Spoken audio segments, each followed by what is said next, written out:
ತಾಲೂಕು ಆಡಳಿತ ಕಚೇರಿಯಲ್ಲಿ ನೀತಿ ಸಂಹಿತೆ ಬಂದಿದ್ದರಿಂದ ನಾವು ಕಳೆದ 3 ವರ್ಷಗಳಿಂದ ದೇವರದಾಸಿಮಯ್ಯ ಜಯಂತಿ ಕಾರ್ಯಕ್ರಮವನ್ನು ನಮ್ಮ ಸಮುದಾಯಗಳ ಪರವಾಗಿ ನಾವು ಆಚರಣೆ ಮಾಡಲಿಲ್ಲ. ಈ ವರ್ಷ ಈ ಆಚರಣೆಯನ್ನು ಅದ್ದೂರಿಯಾಗಿ ಮಾಡಬೇಕು ಅನ್ನುವಂಥ ನಿಟ್ಟಿನಲ್ಲಿ ನಾವು ನಾಳೆ ಸಂಜೆ 4 ವೀರಭದ್ರ ಸ್ವಾಮಿ ದೇವಸ್ಥಾನದಿಂದ ನಾವು ಈ ಮೆರವಣಿಗೆಯ ಮೂಲಕ ಕಲಾತಂಡಗಳ ಮೂಲಕ ಈ ಒಂದು ಮೆರವಣಿಗೆಯನ್ನು ಪ್ರಾರಂಭ ಮಾಡ್ತಾ ಇದ್ದೇವೆ. ನಾವು ಈ ದೇವರದಾಸಿಮಯ್ಯ ಜಯಂತಿ ಕಾರ್ಯಕ್ರಮವನ್ನು ಆಚರಣೆಯನ್ನು ಮಾಡ್ತಾ ಇದ್ದೇವೆ. ಇಲ್ಲಿ ನಮ್ಮಲ್ಲಿ ಸುಮಾರು 29 ನೇಕಾರರಲ್ಲಿ ಒಳಪಂಗಡಗಳಿದ್ದಾವೆ. ಆ 29 ಒಳಪಂಗಡಗಳಲ್ಲಿ ಚಳ್ಳಕೆರೆ ತಾಲೂಕಿನಲ್ಲಿ 6 ಒಳಪಂಗಡಗಳನ್ನು ಒಳಗೊಂಡಿದ್ದೇವೆ.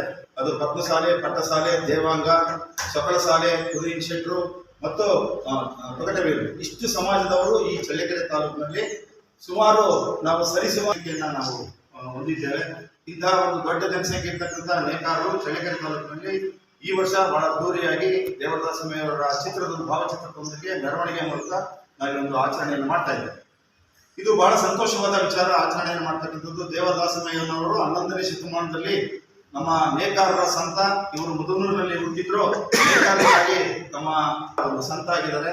ಇವರು 11ನೇ ಶತಮಾನದಲ್ಲಿ ವಚನ ಸಾಹಿತ್ಯದಲ್ಲಿ ಮೊಟ್ಟ ಮೊದಲ ಕವಿ ದೇವರದಾಸಿಮಯ್ಯನವರು. ಕ್ರಾಂತಿಕಾರಿ ಪುರುಷ.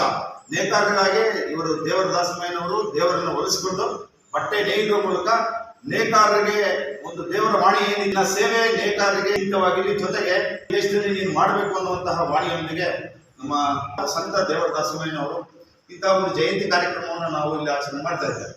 ಇದೆಲ್ಲದರ ನಡುವೆ ಬಹಳಷ್ಟು ದೊಡ್ಡ ಒಂದು ನಮಗೆ ಇದನ್ನು ಹೊರಗಡೆ ಹಾಕಿದ್ದಾರೆ. ಈ ಜಾತಿ ಗಣತೆಯಲ್ಲಿ ನೇಕಾರರಿಗೆ ಯಾವುದೇ ರೀತಿಯಾದಂತಹ ಜಾತಿ ಗಣತೆಯಲ್ಲಿ ಒಂದು ಅನ್ಯಾಯ ಮಾಡಿದ್ದಾರೆ. ಕರ್ನಾಟಕ ರಾಜ್ಯದಲ್ಲಿ ಸುಮಾರು 50 ರಿಂದ 60 ಲಕ್ಷ ಜನಸಂಖ್ಯೆಯನ್ನು ಹೊಂದಿರತಕ್ಕಂಥ ದೊಡ್ಡ ಸಮಾಜ ಅಂತ ಹೇಳಿದ್ರೆ ನೇಕಾರ ಸಮಾಜ. ಆದ್ರೆ ಈ ಸಮಾಜದಲ್ಲಿ ನಮ್ಮ ಜನಸಂಖ್ಯೆಗೆ ಯಾವುದೇ ರೀತಿ ಮನ್ನಣೆಯನ್ನು ನೀಡದೇ ಇರ್ತಕ್ಕಂಥದ್ದು ಇದು ಸರ್ಕಾರದ ಧೋರಣೆ ಆಗಿದೆ. ಇದನ್ನ ನಾವು ಎಲ್ಲ ನೇಕಾರ ಸಮುದಾಯದವರು ಖಂಡಿಸ್ತೇವೆ. ಮುಂದೆ ಒದಗಿಸಿಕೊಡದೆ ಹೋದ್ರೆ ಕರ್ನಾಟಕ ರಾಜ್ಯಾದ್ಯಂತ ನಾವು ಒಂದು ದೊಡ್ಡ ಹೋರಾಟ ಮಾಡೋದ್ರ ಮುಖಾಂತರ